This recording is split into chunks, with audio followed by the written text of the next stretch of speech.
1960களுக்கும் 1980களுக்கும் இடையில் 10,000கணக்கான நைஜீரிய குழந்தைகள், சின்னஞ்சிறிய பிள்ளைகள் தாய் தந்தையரால் இங்கிலாந்துல இருக்கிற வெள்ளைக்கார சாதாரண குடும்பங்களிடம் ஒப்படைக்கப்பட்டாங்க. அதுவும் சட்டப்படி இல்லாம. இந்த மறைமுகமான சிஸ்டம் ஃபார்மிங்னு பேர் போட்டாங்க. இதோ அந்த காலத்துல நடந்த ஒரு கதை. 1900களுக்குள்ள ஆயிரக்கணக்கான நிறைய குடியேறிகள் இங்கிலாந்துல குடியேறினாங்க. அப்போ அரசாங்கமும் பொதுமக்களும் நடுங்கி போயிட்டாங்க. அளவுக்கு அதிகமா குடியேறிகள் வர்றதுல பேரு பயந்து போயிட்டாங்க. சிலர் குடியேறிகள் வரச்சொல்லி பாருங்கன்னு கத்தி கத்தி கொலைவெறி பிடிச்ச மாதிரி ரொம்ப பயங்கரமா மிரட்ட ஆரம்பிச்சுட்டாங்க. அடிப்படை தேவைகளும் வேலைவாய்ப்புகளும் குறைஞ்சிடும்னு பயந்து போயிட்டாங்க. குடியேற்றம் நின்னாதான் பாதுகாப்புன்னு நினைச்சாங்க. ரைட் விங்னு சொல்ற கும்பல் குடியேறிகளோட மோதி சண்டை போட்டாங்க. போலீஸ் கட்டுப்பாட்டுல வைக்க முடியாம திண்டாடிட்டாங்க. இந்த வன்முறையால ஏற்கனவே வெளிநாட்டு பண்பாட்டை ஏத்துக்க பாடுபடுற நைஜீரிய ஏழைகள் இன்னும் மோசமான நிலைமைக்கு தள்ளப்பட்டாங்க. பிள்ளைகளுக்கு நல்ல வாழ்க்கை அமையணும்னு ஆசைப்பட்டு வெள்ளைக்கார குடும்பங்களுக்கு குழந்தைகளை ஒப்படைச்சாங்க. இந்த பழக்கம் ரொம்ப பரவியது. ஆயிரக்கணக்கான குழந்தைகள் இப்படி வாழ்ந்தாங்க. அதுல ஒருத்தன், அவனுக்கு 6 மாசம்தான் ஆகியிருக்கு. அவன் அப்பா அம்மா அவனை பராமரிக்க முடியாத கஷ்டத்தால படிப்பு முடிஞ்சு நல்ல வேலை கிடைச்சதும் இங்கிரெட், ஜாக்னு இருக்கிற பாதுகாப்பு பெற்றோர்கிட்ட கொடுத்துட்டாங்க அனனோட அப்பா அம்மா. நிறைய வருஷம் போச்சு. அனன் ரொம்ப கீழ்ப்படிஞ்சு நல்ல பையனா வளர்ந்தான். இங்கிரெட் வேற நிறைய நைஜீரியா குழந்தைகளையும் வச்சுக்கிட்டா. அவங்க அப்பா அம்மா கிட்ட கொஞ்சம் காசு வாங்கினா. ஆனா அனன் அப்பா அம்மா வரல. அவன் அக்காக்களையும் அங்கேயே விட்டுட்டாங்க. இங்கிரெட் குழந்தைகளை ரொம்ப கஷ்டப்பட்டு பாத்துக்கிட்டா. ஆனா அவளும் அவங்க ஃப்ரெண்ட்ஸும் அனனை கொஞ்சம் வித்தியாசமா பார்த்தாங்க.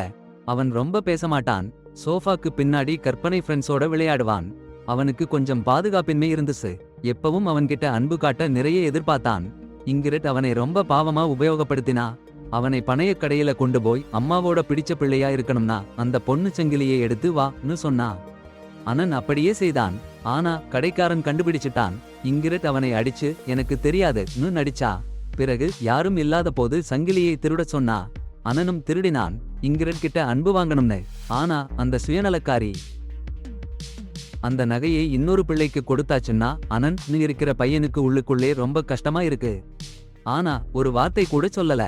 இங்கிரெட்னா பிள்ளைகளை பார்த்தா ரொம்ப பிடிக்கும். ஆனா அவ நல்லவளா இல்ல. அவ அந்த பிள்ளைகளை வைச்சு அரசாங்கத்திட்ட பணம் கறக்குறா. அவ மட்டும் இல்ல, இப்ப இந்த பிள்ளைகளை வளர்க்குற காரியம் ஃபார்மிங்னு சொல்லி ரொம்ப பெருசா வளர்ந்துடுச்சு. கடந்த சில வாரத்திலேயே அதிகமா போச்சு. அதனால அரசாங்கத்துக்கு சமாளிக்க முடியல. இவ்வளவு பணத்தை கொடுக்க முடியாதுன்னு சொல்றாங்க.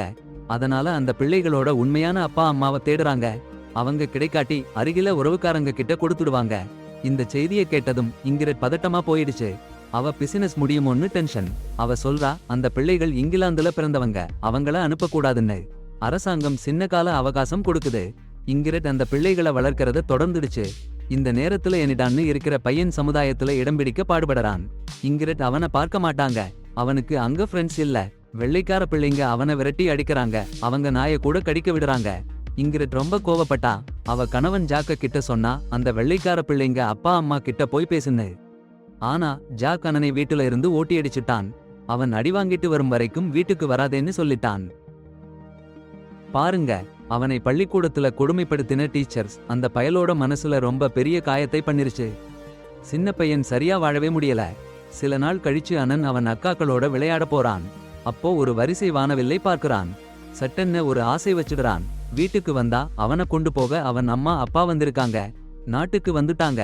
அங்கே எல்லார்கிட்டையும் அறிமுகம் பண்றாங்க. ஆனா அவன் கொஞ்சம் தள்ளி நின்னுட்டான். இங்கிலாந்துல சேர்ந்து வாழ பழகிட்டவன் இப்போ புது உலகத்துல கஷ்டப்படுறான்.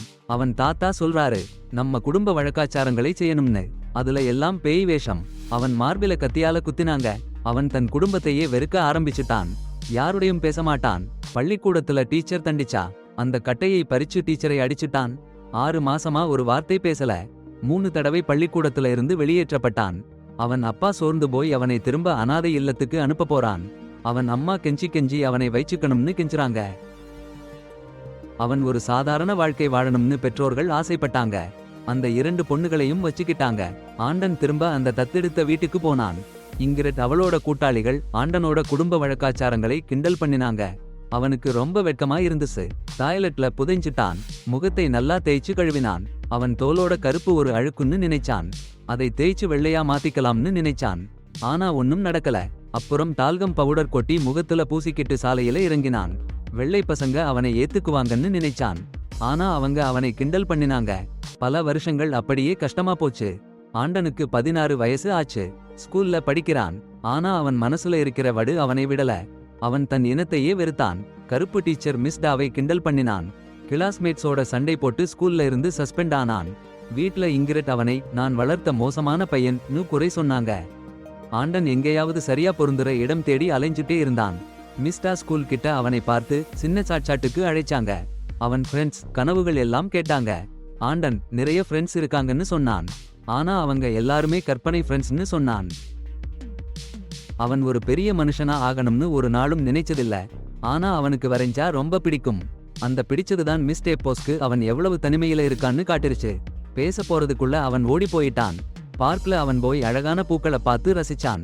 நோட்டு எடுத்து வரைஞ்சிட்டு இருந்தப்போ டில்பரி ஸ்கின்ஸ்னு சொல்லிக்கிற தலைய மழிச்ச ஆங்கிலேய கும்பல் வந்து அவனை தாக்க ஆரம்பிச்சிடுச்சு.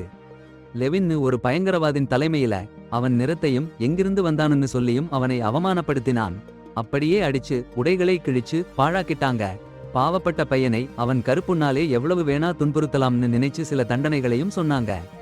ஆனா லெவிக்கு வேற ஒருடியா வெள்ளை பெயிண்ட் எடுத்து அவன் முகத்தில பூசி பிரிட்டனை வெள்ளையா வச்சுக்கணும்னு சுவற்றில எழுதிட்டான். இந்த நேரத்துல இங்கிரிட் வேற குழந்தைகளை பார்த்துட்டு இருந்தா. அவனுக்கு என்ன ஆச்சுன்னு அவளுக்கு தெரியல. வீட்டுக்கும் போகல, ஸ்கூலுக்கும் போகல. பார்க்லயே இருந்து பழிவாங்க சான்ஸ் பாக்குறான். சும்மா பாருங்க, தலைமுடி மொட்டையா வச்சுட்டு வந்த கூட்டம். அனிடன் அவங்களை பார்த்ததும் அவன் கையில இருந்த மல்லு கொண்டு அடிக்க போறான்னு கத்தினான். லெவி சிரிச்சான். அவனுக்கு தெரியும் அனிடனுக்கு அவங்களை எதிர்க்க துணிச்சல் இல்லன்னு.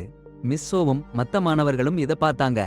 ஆனா அந்த தலைமுடி மொட்டையா வச்சவங்க அனிடனை அடிக்கிறத தடுக்க முடியல. இந்த முறை விடலைன்னாங்க. அவங்க நாய் மாதிரி நடந்துக்கணும்னு கட்டாயப்படுத்தினாங்க. இந்த டில்பரி கூட்டம் என்ன நல்ல மாசா இருக்கிறாங்களா? படிப்பு இல்ல, வேலை இல்ல, கடைகளை பேர் அடிச்சு வாழறாங்க. அவங்களுக்கு ஒருத்தர் உதவி பண்றாரு. கொஞ்சம் சூத்திரமா இந்த காரியங்கள்ல உதவி பண்றாரு. போலீஸ் கூட அவங்களை எதுவும் பண்ண முடியல. ரொம்ப பெரிய கும்பல். அனிடன் அமைதியா அவங்க பின்னாடியே போறான். அவங்க கூட்டத்துல சேரணும்னு ஆசைப்படுறான். வெள்ளைக்காரங்களுக்குள்ள ஒருத்தனா இருக்கணும்னு ஆசைப்படுறான். ஆனா அந்த மொட்டை தலைக்காரங்க அவன் உணர்வுகளோட விளையாடுறாங்க. ஒரு அப்பாவி பன்றிய கொல்ல சொல்றாங்க. அனிடன் பயந்தான். ஆனா அவங்க சொல்றத கேட்டுக்கிட்டே இருந்தான். லெவி ஒவ்வொரு நாளும் அவனை மூளைச்சலவை பண்றான். அவங்க கூட்டத்தோட பெயரையும் கருப்பு மக்களை எதிர்த்து சொல்ற சொற்களையும் மாத்த சொல்றான். அவனை பத்தி உண்மையிலேயே கவலைப்படுற ஒருத்தர் மிஸ் டபோ. அவங்க இங்கே இங்கிரட் கூட ஆனட்டன் பத்தி பேசணும்னு வந்தாங்க. ஆனா அந்த இங்கிரட் ரொம்ப கடுமையா பேசிட்டு மிஸ் டேப்போ உங்க வேலைய பாருன்னு கத்திட்டாங்க. அதுக்கு அப்புறம் இனான் தலையை மொட்டையா அரிச்சிட்டு ஸ்கின் ஹெட்ஸ் மாதிரி உடம்புல பெயிண்ட் போட்டு அவங்க கூட்டத்துல சேர்ந்திட்டான். லெவிக்கு ஆனான் எவ்வளவு ஏக்கமா அங்கீகாரம் தேடுறான்னு தெரியும். சோ அவன் நம்பிக்கையை எப்பவும் சோதிச்சுட்டு இருப்பான். அவன் எனிடான் கிட்ட மிஸ் டேப்போவை அசிங்கப்படுத்த சொன்னான். அவங்களை தூக்கி வீசி ரொம்ப கொடூரமா அடிச்சாங்க. மிஸ் டேப்போ உதவிக்கு கத்திக்கிட்டே இருந்தாங்க. ஆனா ஆனாட்டனுக்கு அவன் அதிபதியோட எதிர்த்து போக தெம்பே இல்ல. ஆனா அவனை அந்த கூட்டத்துல பார்த்தும் டில்பரி ஸ்கின்ஸோட சேர்ந்து கண்மூடித்தனமா இருந்தாங்க. ஆனான் நாள்தோறும் நைஜீரிய குடியேறிகளை ரொம்ப துன்புறுத்திட்டான். அவன் அந்த அசிங்கமான சத்தங்களை கமெண்ட்ஸ எல்லாம் அவன் படுக்கையறை சுவரில எழுதி வச்சிருந்தான். இங்கிரட் அவனை கேள்வி கேட்க முயற்சி பண்ணாங்க. ஆனான் ஒரு காதா கேட்கல. நான் தான் சட்டம்னு வம்பு பண்ணான். அதை கேட்டு இங்கிரட் அவனை அசிங்கப்படுத்தி யாருமே உன்னை ஏத்துக்க மாட்டாங்கன்னு சொன்னாங்க. என்னிடன் அந்த ஸ்கின் ஹெட்ஸ் கூட்டத்துக்கு திரும்பி போய் அவன் ஜாதியினரைத்தான் அசிங்கப்படுத்திக்கிட்டே இருந்தான். டில்பரி ஸ்கின்ஸுக்கு பக்கத்துல ஸ்பிக்கா லீடர் ஆயிருக்கிற கிரே ஸ்கின்ஸ்னு இன்னொரு கும்பல் இருந்தது. இரவு டில்பரி ஸ்கின்ஸ்லாம் பார்ல சந்திச்சுட்டு இருக்காங்க. அப்பதான் ஸ்பைக்காவும் அவன் கூட்டாளிகளும் வந்து சேர்ந்தாங்க. லெவியோட கூட்டத்துல கருப்பு பையன் இருக்கான் என்னும் கழுத்துல பாம்பு வச்சிருக்கான் என்னும் சண்டை தொடங்குச்சு. லெவிக்கு ஸ்பைக்கா என்ன சொன்னாலும் பரவாயில்லை, போடா டேய்னு அனுப்பிட்டான். ஸ்பைக்காவுக்கு கடுப்பு தாங்க முடியல. அவன் கூட்டாளிகளோட திரும்பி வந்தான். அப்படியே சுத்தி வளைச்சு அடிச்சாங்க. எனிடான் அவன் டீமை காப்பாத்த முயற்சி பண்ணான். ஒரு சாராய பாட்டில எடுத்துட்டு ஸ்பைக்கா உடம்புல தீ வச்சுட்டான். போலீஸ் வந்து எல்லாரையும் கைது பண்ணிட்டாங்க. ஒரு இரவு கழிச்சு டில்பரி ஸ்கின்ஸ விடுதலையாச்சு. ஆனா எனான் அவன் பாச அம்மா வர வரைக்கும் அங்கேயே இருக்கணும். இங்கே இங்கிரட் அவன் அறையில உறங்கிட்டு இருந்தான். வெளியே ஸ்கின்ஹெட்ஸ் கத்தர சத்தம் கேட்டது.